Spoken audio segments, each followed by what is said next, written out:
There is a simple way that you can drop the temperature of your home by up to 25 degrees Fahrenheit for the cost of a few clay pots and a trickle of water.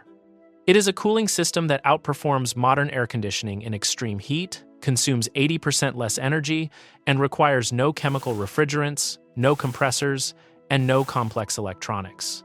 Yet, while the $100 billion HVAC industry sells us plastic boxes that cost thousands to install and hundreds a month to run, this technology remains virtually unknown to most of us. So what is it? How does it work? And more importantly, why are none of us using this? Let's find out. To understand the brilliance of this system, we have to look at the arid, blistering plateaus of ancient Persia and the sun-drenched courtyards of Egypt. Thousands of years ago, survival in these landscapes was not a matter of comfort, but of biological necessity. Builders here faced a fundamental crisis: how to keep a city habitable when the ambient temperature regularly exceeds 113 degrees Fahrenheit. The solution they found was not a machine, but a material. They observed that unglazed, porous earthenware jars, when filled with water and placed in the path of a prevailing breeze, didn't just hold liquid, they cooled the air around them. This revelation led to the birth of the mashrabiyah in the Middle East, and the jali in India, ornate, perforated screens that use the physical properties of earth and wind to cool entire palaces long before the advent of the electrical grid. By 400 BC, the Persians had scaled this logic into the yakchal, massive mud brick domes reaching 59 feet into the sky. These structures were sophisticated refrigerators that used subterranean pools and wind catchers to manufacture and preserve ice in the middle of a desert summer. This technology eventually migrated into the Indian subcontinent, where it was adopted and expanded upon by the Mughal emperors. During the 16th and 17th centuries, the Mughals engineered the Abdar Khana, or the water house, and the Baraf Khana, the ice house. These were not mere storage rooms, but active thermal systems using sandstone cisterns and insulated cellars. Emperor Akbar famously organized a massive relay system to transport ice from the Himalayas to the plains of Delhi. But it was the domestic production, using shallow ice pans and straw-lined pits, that proved how effectively terracotta and earth could manipulate temperature. These historical precedents establish that cooling with mud and water is not a new or alternative innovation. It is the rediscovery of a resilient technological heritage that was systematically marginalized by the 20th century advent of chemical refrigerants. The modern revival of this lost knowledge arrived in 2017 with the invention of the Beehive Terracotta cooler. Monish Siripurapu, an architect in New Delhi, was faced with a crisis at a local electronics factory where the exhaust from a massive generator was creating a 50-degree heat island that traditional air conditioning could not touch. He realized that the ancient geometry of the beehive, a shape that maximizes surface area in the smallest possible footprint, could be combined with traditional clay craft to solve a modern industrial problem. The beehive cooler works because of a single law of physics. When water evaporates, it must consume heat to change from a liquid into a gas. In this system, that heat is stripped directly from the air. This is what is known as evaporative cooling. To understand how this happens, you have to look at the clay itself. Unglazed terracotta is a porous material filled with millions of microscopic channels. When the stack is wetted, these channels act like a network of tiny pipes, pulling water from the reservoir and moving it through the entire body of the clay until every surface is saturated. This is called capillary action, and it ensures that the cooler is always covered in a thin, consistent film of moisture. The beehive geometry is what transforms this from a simple wet pot into a high-performance cooling engine. If you just used a flat, wet wall, the air would bounce off the surface without losing much heat. But by stacking hundreds of terracotta tubes into a honeycomb, you create an immense amount of surface area in a very small space. As the hot outside air is pulled into these tubes, the circular shape forces it into a tight, spinning motion. This turbulence ensures that every molecule of air is forced to strike the wet walls of the clay. At the moment of impact, the water on the clay surface steals the thermal energy from the air to fuel its own evaporation. But there's another clever phenomenon this design utilizes, called the Venturi effect.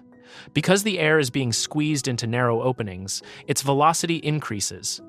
This faster-moving air causes the water to evaporate much more quickly, which in turn drops the temperature of the air even further. By the time the air reaches the other side of the stack, it has been stripped of its heat and arrives in the room as a dense, chilled breeze that can be up to 27 degrees Fahrenheit colder than the environment outside. And in that electronics factory in Noida, this stack of clay achieved what traditional mechanical cooling could not. It dropped the temperature from a blistering 122 degrees down to a manageable 97 degrees Fahrenheit. But the success of the system isn't just measured by a thermometer. Unlike a standard air conditioner, which strips moisture from the air and leaves it feeling dry and stale, the Beehive cooler filters the air and adds a natural, gentle humidity. This process creates a phenomenon known as petrichor, the distinct, earthy scent produced when rain falls on dry soil. And this isn't just a pleasant side effect, it has a documented psychological impact on the human brain. When we smell petrichor, our perception of heat drops even further than the sensors on the wall suggest, providing a deep sense of relief that a plastic chemical unit cannot replicate. The energy data from the Noida project revealed the true scale of this efficiency. To cool an industrial space of that size, a conventional mechanical air conditioning system would have consumed massive amounts of electricity. The Beehive system, however, performed the same task with a measured 80% reduction in energy consumption. The entire installation ran on less than 0.63 units of energy per hour. It provided industrial-strength cooling for less than the cost of running a few household light bulbs. In a world of rising energy costs and an unreliable electrical grid, this project proved that we can achieve modern comfort while bypassing the expensive, grid-dependent systems we've been told are mandatory. But if this technology was so good, why isn't it the standard for every home in the United States? The most obvious reason is that it isn't an effective solution for many homes that aren't built in the right climate. Evaporative cooling is much less effective in humid climates because high ambient moisture limits water evaporation. Or in climates that have both extreme temperature fluctuations across both summer and winter, a permanent open structure design like this will require very clever solutions to reduce heat loss in the colder months. In these places, mechanical heating systems are a logical choice.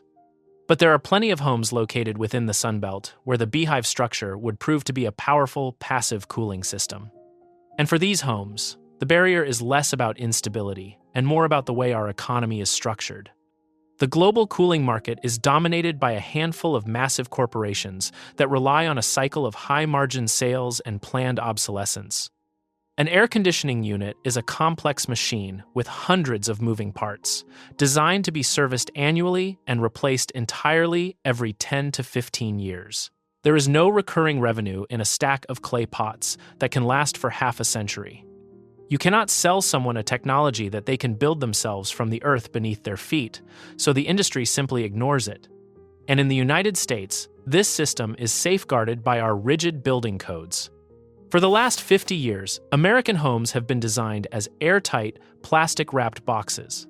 Our regulations are written around the sealed envelope model, which requires mechanical ventilation to keep the air breathable.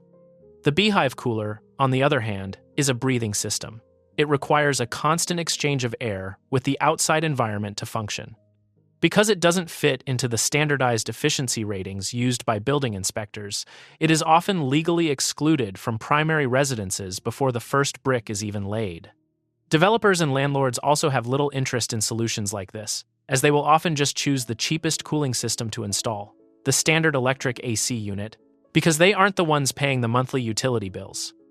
The tenant bears the cost of the electricity, while the landlord avoids the effort of integrating a more efficient, unconventional system like the Beehive. We are stuck with a technology that is expensive to run and bad for the planet, not because it is the best solution, but because it is the most profitable or convenient one for the people who build or sell our houses. But you can reclaim this technology today without waiting for a commercial product to reach your local big box store. Because the physics of the Beehive cooler are open source, the barrier to entry is remarkably low. If you want to build a functional unit this weekend, the most accessible route is the flower pot method. You must source unglazed terracotta, either pipes or standard garden pots. The unglazed property is vital. If the clay is fired with a decorative sheen, the microscopic pores are sealed, and the water cannot migrate to the surface to facilitate cooling. To assemble your stack, you arrange these pots in a honeycomb pattern within a simple wooden or metal frame. This geometry ensures that as air is pulled through the centers, it is compressed and forced to interact with the wet clay.